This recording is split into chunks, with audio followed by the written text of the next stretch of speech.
Have you noticed how English speakers may finish a statement or a question with their pitch higher at the end? Other times you can hear that their pitch falls steeply at the end. Or perhaps you've noticed how slight rises in pitch throughout the sentence help you follow along with their thoughts. These subtle changes in pitch help us communicate our meaning through intonation. In this video, we're going to talk all about pitch and intonation. You'll find out how to use different levels of pitch to communicate your meaning clearly. You'll learn how to speak with the three main intonation patterns in American English: falling intonation, rising intonation, and non-final intonation. In other words, you'll practice changing your pitch throughout your speech, as well as at the end of statements and questions. As you'll discover, using these intonation patterns consistently and confidently helps people interpret and understand your meaning. Let's get started. First things first, let's define what we mean by pitch and intonation. When it comes to spoken English, pitch is the highness or the lowness of your voice. We move up and down between these pitch levels throughout our speech. When it comes to language, intonation is how we change and vary our pitch to communicate meaning. Intonation actually plays several different roles, such as helping us interpret and understand different emotions and attitudes, enabling us to decide whether someone's making a statement or asking a question, or making it easier for us to process and remember what people are saying. Intonation works together with other elements of speech, such as pace, volume, stress, and emphasis, to help us communicate clearly and understand each other. Now that you understand why pitch and intonation matter, let's talk about how we use pitch when speaking American English. We normally speak within four main pitch levels. We use our baseline pitch when saying unstressed words and syllables. This is where our pitch naturally rests when saying less important function words like of, by, at, to. It's also where our voice rests on unstressed syllables, such as the t in today, the e in ready, and the and in umbrella. Since we say so many words and syllables at this lower pitch, it should feel comfortable and easy for you. If you find it hard to hit higher pitch levels, you may be starting with your baseline pitch a little higher than it needs to be. The next pitch level is one step above our baseline. When you're emphasizing key words and syllables, your pitch is going to rise slightly above your baseline pitch. We use this slightly higher pitch level when we're stressing words and syllables. This pitch level should feel comfortable and easy and should sound full, rich, and resonant. For example, consider how we say day of today, red of ready, and brel of umbrella. This higher pitch level helps signal the content words, or the words that express the meaning of your sentence. By moving up and down between pitch levels, we create the natural melody of English. Moving on and moving up, let's talk about the pitch level 2 steps above your baseline. We rise to this even higher pitch level to emphasize the most important words and ideas. In this example, listen to how I say working engineer in years. I've been working as an engineer for over 10 years. If you need to review how stress and thought groups work, be sure to check out this video on finding your flow when speaking English. One word in every sentence is spoken at the highest pitch of all, and it's often called a focus word. The pitch level is slightly higher, and the stress syllable is the longest and the loudest. In normal neutral statements and questions, the focus word is usually the last content word. For example, I've been working as an engineer for over 10 years. Finally, we'll hit our lowest pitch level, one step below the baseline, when we're speaking with falling intonation at the end of declarative statements and information questions. We'll talk all about falling intonation in just a moment. At times, our pitch will go even higher, and at times, our pitch will go even lower. The most important thing to understand is that the pitch you use to communicate clearly is relative to you in your own voice. The pitch levels available to you in your own voice will be different than mine. You may have a broader pitch range than I do, or you may have a narrower one. Your resting or baseline pitch may be higher or lower than mine. As you work on pitch, stress, and intonation, remember that you want to feel comfortable moving between your baseline, 1 step above the baseline, 2 steps above the baseline, and 1 step below the baseline. Remember, we're listening for the differences in pitch levels in your own voice. So if you can hear them, we can hear them. If you want to explore your pitch even more, you've guessed it, there's a video for that, which I've linked below. Now that you have a solid understanding of pitch in spoken English, let's talk about intonation. Let's get started with falling intonation. First things first, when do we use falling intonation? We use falling intonation on declarative statements and information questions. Declarative statements are normal neutral sentences that we use all the time. Information questions are those that request details and start with words like who, what, where, when, why, how, and all the variations. Let's look at how falling intonation works. Falling intonation is a rise followed by a steep fall in pitch from the stress syllable of your focus word. In other words, your pitch rises to its highest level on the most important word of the sentence and then falls to the end. Depending on which syllable or which word is stressed, this rise and fall may happen within the same syllable, or you may have a little more time to step down to the end. Remember that the stress syllable of the most important word will also be held the longest, so you have a little extra time to do all those fancy tricks with your pitch. Let's look at a few examples. I've been working as an engineer for over 10 years. I've been working as an engineer for over 10 years. I've been working as an engineer for over 10 years. Let's take a walk around the neighborhood. Let's take a walk around the neighborhood. Let's take a walk around the neighborhood. Remember to bring an umbrella. Remember to bring an umbrella. Remember to bring an umbrella. When would you like to eat dinner? When would you like to eat dinner? When would you like to eat dinner? How long have you been practicing yoga? How long have you been practicing yoga? How long have you been practicing yoga? Where did you find your keys? Where did you find your keys? Where did you find your keys? As you can hear, I'm reaching my highest pitch on the focus word, or the last content word of the sentence, and then falling down to the end. Years, neighborhood, umbrella, dinner, yoga, keys. Now you try it. I've been working as an engineer for over 10 years.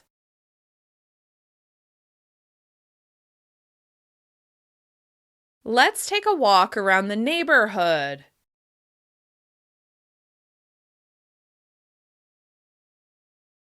Remember to bring an umbrella.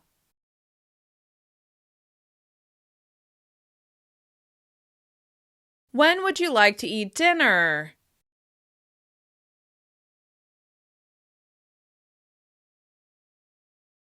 How long have you been practicing yoga?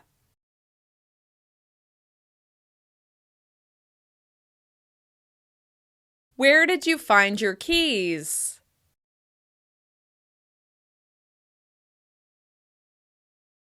Since this is such a common intonation pattern, you want to practice until it starts to feel natural for you. It seems simple, but it can take time, patience, and practice to master. Now let's move on to rising intonation. When do we use rising intonation? We use rising intonation on yes-no questions or questions that can be answered with a simple yes or no. Rising intonation is a versatile intonation pattern. We also use it when asking a statement as a question, when asking for clarification or confirmation, or when expressing uncertainty or doubt. But let's take it one step at a time and focus on how rising intonation works. Rising intonation is a steep rise in pitch from the stress syllable of your focus word. In other words, your pitch rises to its highest level on the most important word of the sentence and continues to climb. Depending on which syllable or which word is stressed, this steep rise can happen within the same syllable, or you may have a little more time to climb up to the end. Let's look at a few examples. Are you currently working as an engineer? Are you currently working as an engineer? Are you currently working as an engineer? Do you want to take a walk around the neighborhood? Do you want to take a walk around the neighborhood? Do you want to take a walk around the neighborhood? Did you remember to bring an umbrella? Did you remember to bring an umbrella? Did you remember to bring an umbrella? Have you eaten dinner yet? Have you eaten dinner yet? Have you eaten dinner yet? Are you interested in practicing yoga?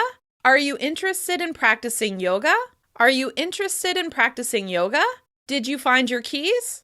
Did you find your keys? Did you find your keys? As you can hear, I'm reaching my highest pitch on the focus word, or the final content word of the sentence, and then continuing to climb to the end. Engineer, neighborhood, umbrella, dinner yet, yoga, keys. Now you try it. Are you currently working as an engineer?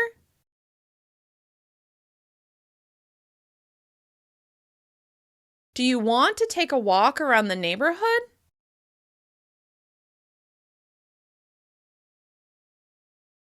Did you remember to bring an umbrella?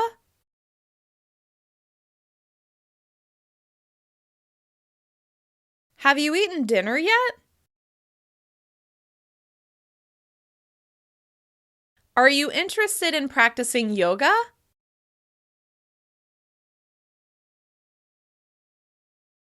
Did you find your keys? You may hear a dip or scoop in pitch before that steep rise. This gives our voices some space to reach that higher pitch level. Now let's move on to non-final intonation. When do we use non-final intonation? We use non-final intonation after thought groups or between ideas to signal that we're not done talking yet. Non-final intonation signals incomplete statements or unfinished thoughts. Depending on context, non-final intonation can also be used to express a non-committal attitude or to show deference or respect. Let's look at how non-final intonation works. Non-final intonation is a slight rise in pitch from the stressed syllable of a focus word. In other words, your pitch rises slightly after the most important word of a thought group. The non-final pitch rise is more gradual than when we use rising intonation, and it can sound like a scoop or a dip in pitch. Since non-final intonation is regularly used between thought groups, that's what we're going to focus on today. Thought groups are chunks of words that go together. Grouping words together helps people follow your ideas and keeps them listening when you're speaking at length. To separate thought groups, we can pause slightly, use this slight rise in pitch, or both. This gives you time to breathe and gives the listener time to process what you're saying. Let's look at some shorter and some longer examples. I've been working as an engineer for over 10 years. I've been working as an engineer for over 10 years. I've been working as an engineer for over 10 years. Let's take a walk around the neighborhood. Let's take a walk around the neighborhood. Let's take a walk around the neighborhood. When would you like to eat dinner? When would you like to eat dinner? When would you like to eat dinner? Where did you find your keys? Where did you find your keys? Where did you find your keys? Did you remember to bring an umbrella? Did you remember to bring an umbrella? Did you remember to bring an umbrella? Are you interested in practicing yoga? Are you interested in practicing yoga? Are you interested in practicing yoga? After each thought group, you can hear a slight rise in pitch and a very brief pause to package these words together. Now you try it. I've been working as an engineer for over 10 years.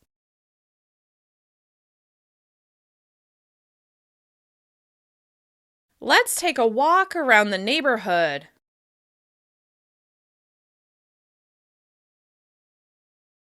When would you like to eat dinner?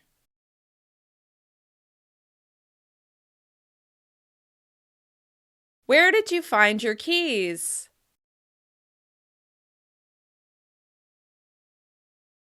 Did you remember to bring an umbrella?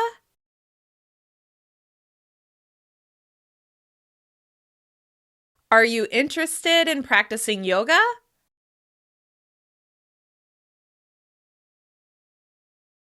Now let's look at some longer examples. Sometimes we use short, simple sentences, and sometimes we use longer, more complex ones. I've been working as an engineer for over 10 years, but I'm ready for a new challenge. I've been working as an engineer for over 10 years, but I'm ready for a new challenge.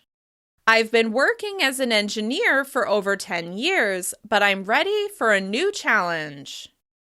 When you feel frustrated, it helps to take a walk around the neighborhood to clear your mind. When you feel frustrated, it helps to take a walk around the neighborhood to clear your mind. When you feel frustrated, it helps to take a walk around the neighborhood to clear your mind. Even though it's sunny out right now, the forecast calls for rain, so remember to bring an umbrella. Even though it's sunny out right now, the forecast calls for rain, so remember to bring an umbrella. Even though it's sunny out right now, the forecast calls for rain, so remember to bring an umbrella.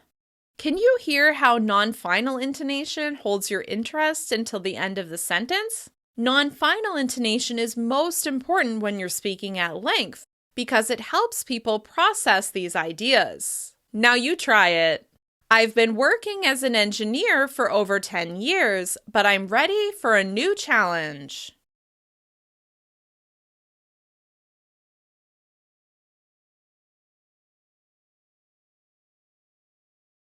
When you feel frustrated, it helps to take a walk around the neighborhood to clear your mind.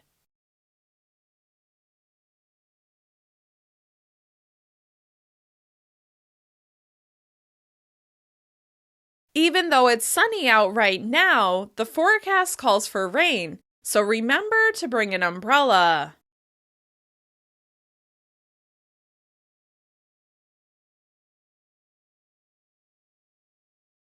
Now that you understand the 3 main intonation patterns in American English, it's time to practice. Listen to how people finish their statements and questions, and see if you can notice rises and falls in pitch. Pay attention to how people hold your attention with their voice, even when they're speaking for quite a while. Of course, you need to start experimenting with these intonation patterns when you're speaking English. Chances are you have a few recordings of yourself speaking English, such as voice chats or Zoom calls. Write down what you said and figure out how to break these ideas into thought groups. Decide where to use non-final intonation and whether to rise or fall at the end. Practicing with your own words and things you would actually say can help these intonation patterns stick in your mind. If you want more practice with pitch and intonation, check out the videos in the description or consider joining my intonation course. In my next video, we'll talk all about changing your meaning using your voice. I'm Kim from EnglishWithKim.com. Remember to subscribe and like this video. This will really help other people find this video so they can improve their intonation too. Have a good one. Goodbye.